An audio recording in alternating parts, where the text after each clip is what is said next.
இயேசுவின் மந்தை ஊழியங்கள் வழங்கும் இன்றைய வேத ஆராய்ச்சி வழங்குபவர் சகோதரர் ஜான் பெஸ்லி. ஆண்டவராய் இயேசு கிறிஸ்துவின் ஈடு இணையற்ற நாமத்தினாலே உங்கள் அனைவருக்கும் அன்பான வாழ்த்துக்கள். இந்த நாளுக்கான வேதவசனம் சகரியா தீர்க்கதரிசியின் புத்தகம் 4ஆம் அதிகாரம் 6ஆம் வசனம். அப்பொழுது அவர் செருபாபேலுக்கு சொல்லப்படுகிற கர்த்தருடைய வார்த்தை என்னவென்றால், பலத்தினாலும் அல்ல, பராக்கிரமத்தினாலும் அல்ல, என்னுடைய ஆவியினாலேயே ஆகும் என்று சேனைகளின் கர்த்தர் சொல்கிறார். ஆம், அருமையான கர்த்தருடைய பிள்ளைகளே, நமக்கு அநேக பலன் சரீரத்திலே இருக்கலாம். நாம் அநேக வெற்றிகளை பெற்றவர்களாகவும் இருக்கலாம்.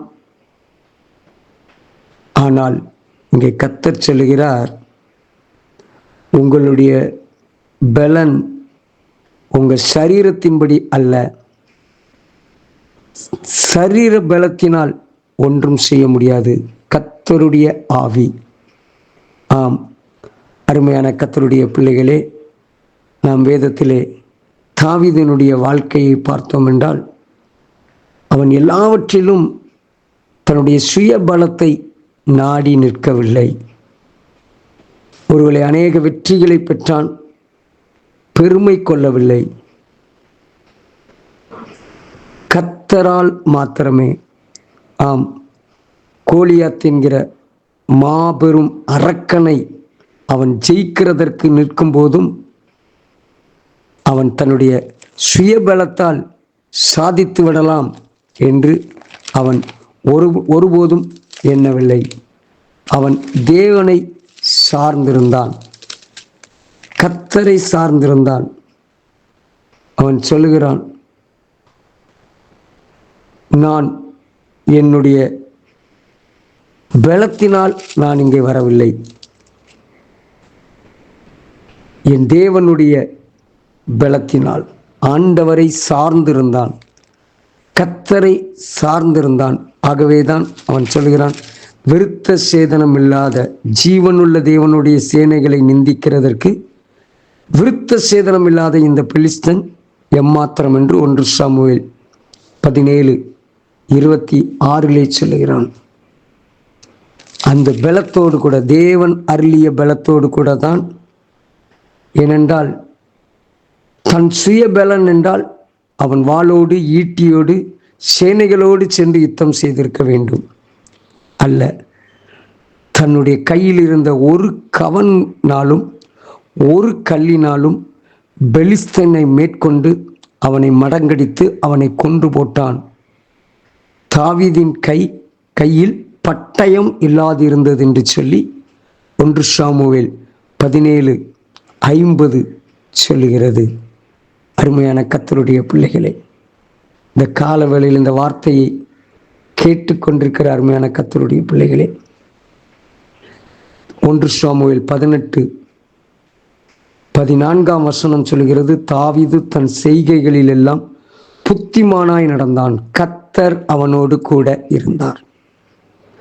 ஆண்டவர் அவனோடு கூட இருந்ததினால் புத்திமானாய் நடக்கிறான். அவன் புத்திமானாய் நடக்கிறதை கண்டு சவுல் பயந்தான். சமஸ்த இஸ்ரவேல் ஜனங்களும் அவனுக்கு அஞ்சி கீழ்ப்படிந்தார்கள். காரணம், கர்த்தரை சார்ந்திருந்தான், கர்த்தர் அவனோடு கூட இருந்தார். தேவனுடைய ஆவியின் பலன் நமக்குள்ளே இருக்குமானால் நாம் ஜெயிக்க முடியும், வெற்றி பெற முடியும். நம்முடைய சுயபலத்தை ஒருபோதும் நானும் நீங்களும் நாடக்கூடாது.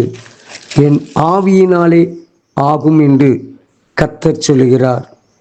ஆம், சாந்த குணமுள்ளவர்கள் பூமியை சுதந்தரித்து மிகுந்த சமாதானத்தினால் மனமகிழ்ச்சியாய் இருப்பார்கள். தேவனுக்கு பிரியமான குணம் சாந்த குணம். தேவனுக்கு பிரியமான நல்ல வழி. நீ கர்த்தருக்கு காத்திருந்து அவருடைய வழியை கைக்கொள்.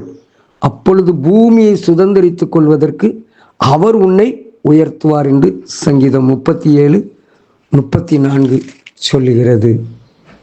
நானோ சிறுமையும் எளிமையுமானவன், கர்த்தரோ என் மேல் நினைவாயிருக்கிறார்.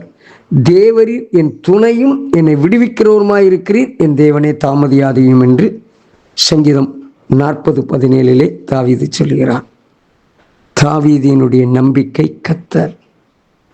ஆகவே தேவன் தம்முடைய ஆவியினால் அவனை நிரப்பினார். அந்த ஆவியின் பலத்திலே ஜெயத்தை பெற்றான். ஜெபிப்போம். அன்பின் தகப்பனே, எங்கள் சுய பலன் அளிக்கப்பட்டும், எங்கள் தேவ பலன், தேவ ஆவியானவர் எங்களுக்குள்ளே ஊற்றப்பட்டும், உம்முடைய பலத்தோடு நாங்கள் எல்லாவற்றிலும் மேன்மையுள்ளவர்களாய் காணப்பட உதவி செய்யும். கர்த்தர் உங்களை ஆசீர்வதிப்பாராக. God bless you. ஆமேன்.